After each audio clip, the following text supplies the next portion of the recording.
తాకట్లో ఉన్న బంగారాన్ని విడిపించి ఆ రోజున మార్కెట్ ధర కట్టి మిగిలిన డబ్బును మీకు అందిస్తుంది కొమ్మూరి గోల్డ్. సార్ మీ సినిమాలో ఎన్ని సినిమాలు ఉన్నా కూడా కొన్ని మైల్ స్టోన్ ఫిల్మ్స్ అన్ని అవి గుర్తుండిపోయిన సినిమాలు ఎప్పటికీ నిలిచిపోతాయి. బికాస్ ఫస్ట్ టైం అలాంటి సాహసం ప్రయోగం చేశారు. అపూర్వ సోదరులు కావచ్చు, లేకపోతే మన పుష్పక్, ఆఫ్ కోర్స్ పుష్పక విమానం, అది చెప్పక్కర్లేదు, ఇంకా మాటే చెప్పక్కర్లేదు దాని గురించి. అలాగే మైకల్ మదన్ కామరాజు, ఇంకా అసలు ఒకటి కాదు అన్ని అన్ని కూడా. ఆదిత్య 369 అయితే మై ఆల్ టైమ్ ఫేవరెట్.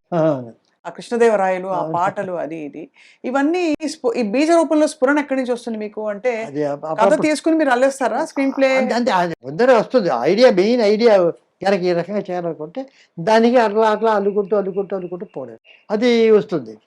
అది ఒక either you call it a gift or a god given, or నేను ఎందుకే చెప్పానే ఆల్ ఆర్డెండ్ అని.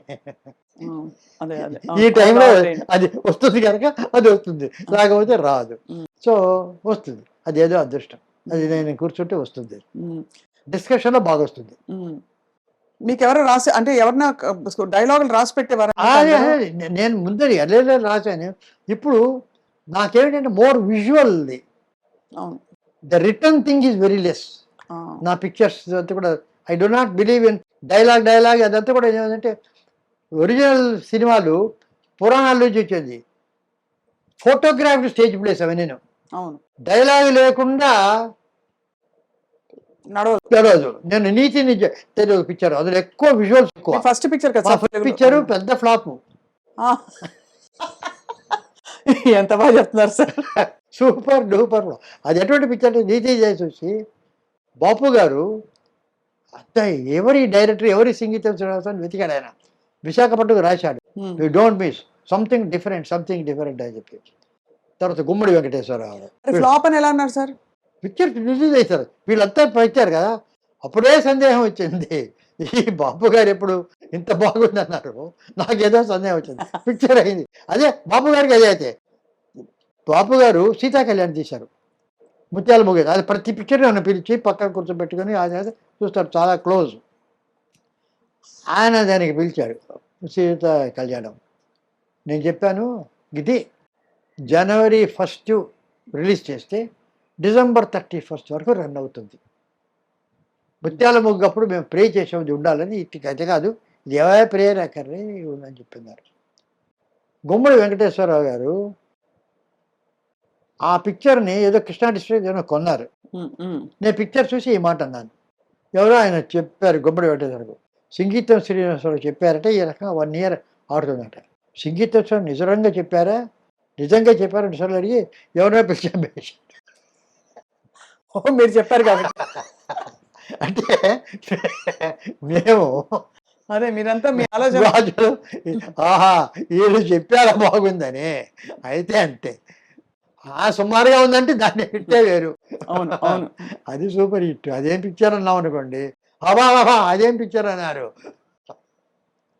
అది అటువంటి సినిమా ఆ రకంగా జరిగింది. సార్ రాగానే మెట్ల మీద గోడ మీద అపూర్వ సంగీతం, అవును, కమల్ హాసన్ గారు మీకు ఇచ్చినది ఏమిటి సార్ మీ ఇద్దరి బాండింగ్? అది మమ్మల్ని గురించి మేమే నవ్వుకుంటాం, లాఫ్ ఎట్ అవర్ సెల్స్. ఒక మంచి బాండింగ్ ఉండింది. ఏదో అప్పుడెప్పుడో పిలిచాము టికెట్ పడితేప్పుడు ఆయన. తర్వాత మంచి పిక్చర్ చేయడం, అక్కడి నుంచి వరుసగా సోమొకటితో స్టార్ట్ చేసి వరుసగా వచ్చాము. ఈ మధ్య ఆయనకి ఏమిటంటే, నేను ఎక్కువగా నేను ఇవ్వడం లేదనేది ఒక కంప్లైంట్. అందరూ చేసేస్తే వస్తుంటారు కదా, I'm the 1% who doesn't appear. ఇప్పుడు మీరు చెప్తున్నారు కనుక వెయిట్ అపియర్. అవును అవును, లేకపోతే వెరీ రేర్లీ ఎక్కడ కనిపించరు. అది కూడదని కాదు, అదేమిటో దానికి డ్రైవ్ లేదు. సో అతనేం చేశాడంటే, నన్ను రమ్మండి చేద్దామంటే, నేను ఆ సుముఖతో ఏదో బర్త్డే పిలుస్తారు, అంత 8 గంటల 9 గంటలకి నేను వస్తాను, వెళ్ళిపోతాను. ఇటువంటివి కొన్ని అన్నిటికీ వెళ్ళదు అది గారు.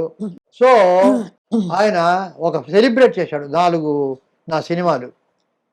అమావాస్య చంద్రుడు ఒకటి, రాజపర్వేది, పుష్పక విమానం, తర్వాత అపూర్వ సోదరు, విచిత్ర సోదరులు, బొంబాయి ఎక్స్ప్రెస్.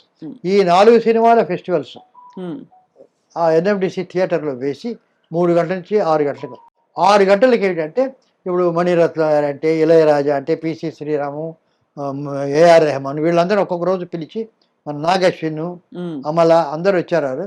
వచ్చి ఒక్కొక్కరు వాళ్ళు నన్ను ఇంటర్వ్యూ చేయడం, అంటే క్వశ్చన్స్ అడగడం, నేను వాళ్ళకి చెప్పడం, నేను సెంటర్స్ నాకు ఒక వేరే డైరెక్టర్స్ పేరు వేసి వాళ్ళు చెప్పడం, కమల్ హాసన్ రావడం. ఇది ఒక ఫెస్టివల్ చేసింది. దానికి అపూర్వ సంగీతం అని పేరు పెట్టాడు. ఓహో, ఆ సిరీస్ తాలూకు పోస్టర్ అది, అదే బ్యాక్ డ్రాప్. అదే ఎలా ఉంటుంది సార్ మీరు యాజ్ అంటే యాజ్ ఒక ఫిల్మ్ మేకర్ గా, డైరెక్టర్ గా మీ దృష్టిలో మీరు వర్క్ చేసిన వాళ్ళలో బెస్ట్ యాక్టర్ ఎవరు సార్? అంటే అడగంగానే పట్టేసి ఇప్పుడు అడగానే పట్టేసాలన్న నియమం లేదు. గంట అయిన తర్వాత పట్టినా ఓకే, పట్టాలి, ఇప్పుడు పట్టాలి అంతే కదా. ఇప్పుడు one of the finest actors అందరూ కమల్ హాసన్ మొదలుకొని, రాజ్ కుమార్ గారు మొదలుకొని, ఎస్వి రంగారావు మొదలుకొని, నాగేశ్వరరావు, రామారావు అందరూ they're all their genius in their own way. SV Ranga Rao గారు మాయాబజార్లో ఒక స్క్రిప్ట్, ఘటోద్గజుడు వస్తాడు శశేఖర్ రూమ్లోకి తీసుకెళ్ళడానికి. అలా వెళ్ళి shot, long shot of Ghatodgaja entering from left of the camera and stands before Sasireka's cart and sees. Cut. Low angle, close shot of Ghatotkacha seeing happily. ఇది shot, అది తీయాలి. సో నేను వెనక కూర్చున్నాను. అక్కడ ఘటోద్గజుడు వెంకటేశ్వర గారు, కేవీ రెడ్డి గారు కూర్చున్నారు. సార్ ఆయన సార్ అని పిలిచారు. ఇప్పుడు క్లోజప్ హ్యాపీ అన్నారు. అది కాదు, హ్యాపీ కాదు, ఆయన వేసి ఆహా నా సోదరునికి తగిన కన్య అని డైలాగ్ ఉంది. నా సోదరునికి తగిన కన్య, ఆ సోదరునికి తగిన కన్య అనే డైలాగ్ చెప్పమన్నారు. నేను నా సోదరునికి తగిన కన్య అని విస్పర్ చెప్పాలా? రాక్షసుణ్ణి ఆహా నా సోదరునికి తగిన కన్య అన్నాడా? ఒక 3-4 విధాలుగా చెప్పి ఏ విధంగా నేను చెప్పాలి? ఇంత గొప్ప క్వశ్చన్ అది యాక్చువల్లీ. అదే స్టాల్వర్డ్స్ అని అడిగారంటే ఒక్కొక్కరు ఎటువంటి స్టాల్వర్డ్స్ అని చెప్తాను. సో అడిగాడు.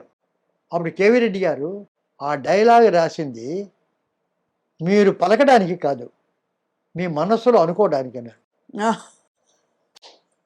ఎందుకంటే ఉట్టి హ్యాపీగా చూడమంటే అలా చూసి అందులో అర్థం నా తమ్ముడికి ఎందుకు, నేనే చేసుకోవచ్చు కదా అంటే అనే అర్థం వస్తుంది. ముఖంలో పవిత్రత ఉండదు. పవిత్రత ఉండాలంటే మనస్సులో నువ్వు ఆహా నా తమ్మునికి సరి అయిన కన్య, తగిన కన్య అనుకుంటే mind will reflect the face. గొప్ప. సో నువ్వు మైండ్ పవిత్రంగా అనుకుంటే ఫేస్ వస్తుంది. పుట్టి గివెన్ ఎక్స్ప్రెషన్, ఒక హ్యాపీ ఎక్స్ప్రెషన్, కోపంలో ఒక డైలాగ్ లోపల అనుకుంటే అప్పుడు వచ్చే ఎక్స్ప్రెషన్ వేరు. అంటే రాజు బ్యూటిఫుల్ ఎగ్జాంపుల్. అది నేను పుష్ప విమానంలో చాలాసార్లు డైలాగులెస్ పిక్చర్ అనే పేరు, కానీ ఒక్కొక్క షాట్కు కొన్ని డైలాగులు ఒక్కొక్కప్పుడు చాలా సార్లు ఫీడ్ చేసి పెట్టేవాడు చేసి వాడు అనుకోమనేవాడు. టిను ఆనంద్ దొరికాడు దొంగ అని వాడు కత్తితో వెళ్తాడు, ఐస్ కత్తితో. ఇవన్నీ కొన్ని ఇంగ్లీష్లో చెప్పుకునేవాడు. So these are the things. అలా ఎందుకంటే ఇప్పుడు బండగా ఉంటాయి అవి. అందుకే నాకు ఐ బికమ్ వెరీ సెన్సిటివ్. ఈ రకంగా ట్రైనింగ్ పొందిన వాడిని కనుక అదే ఒక ఉట్టి డైలాగ్, ఆ డైలాగు ఈ డైలాగు చెప్తుంటే క్యారెక్టరైజేషన్ ఉండదు. ఉట్టి భీభత్సంగా ఉంటుంది డైలాగ్ అయితే ఈ ఉంటుంది, కానీ దేర్ ఇస్ నో సెన్సిటివ్. ఇప్పుడు ఒథెలో ఆర్సన్ వెల్సన్ చాలా కాలం ముందు తీశారు, అద్భుతంగా జలసి. అతను భార్య అంటే అనుమానం, చాలా మంచి అమ్మాయి, అతనికి జలసి అని చెప్పి ఈర్ష్య, అది అయిపోయింది. ఆ తర్వాత చాలా కాలానికి కలర్లో ఒథెలో, అది రష్యాలో వచ్చింది, రష్యన్ లాంగ్వేజ్లో, అది చూశారు. అందులో ఏమిటంటే అదే ఒథెలో అదే కథ, అదే జలసి ఈర్ష్య కాదు, ట్రస్ట్ బిట్రేడ్ అన్నారు. ఒక నమ్మకాన్ని వమ్ము చేసిన అమ్మాయి, అది వేరే. జలసీకు వచ్చేటటువంటి క్యారెక్టరైజేషన్ వేరే, అది కోపం. ఇది కాదు, నేను ఇంత నమ్మాను, ఇదేమిటి ఇలాగా అనే బాధ. దానికి దీనికి ఎంత డిఫరెన్స్, చాలా. ఎంత అర్థం చేసుకుంటే ఒక క్యారెక్టరు, ఒక ఆర్టిస్ట్ పోర్ట్రేట్ చేయదు కదా. డైరెక్టర్ స్క్రిప్ట్ ఎంత ఆలోచిస్తే ఆ రకమైనటువంటి క్యారెక్టరైజేషన్ ఇవ్వగలరు, ఆ యాక్టర్ చూస్తారు. అంత శ్రమ అంత ఎక్కడుంది, అది నేను చెప్పేది. అది కమల్ హాసన్, రాజకుమార్, అందరూ ఉంది. అందరికీ అయితే అవును, ఇప్పుడు అన్ని గుణాలు ఫర్ ఇన్స్టెన్స్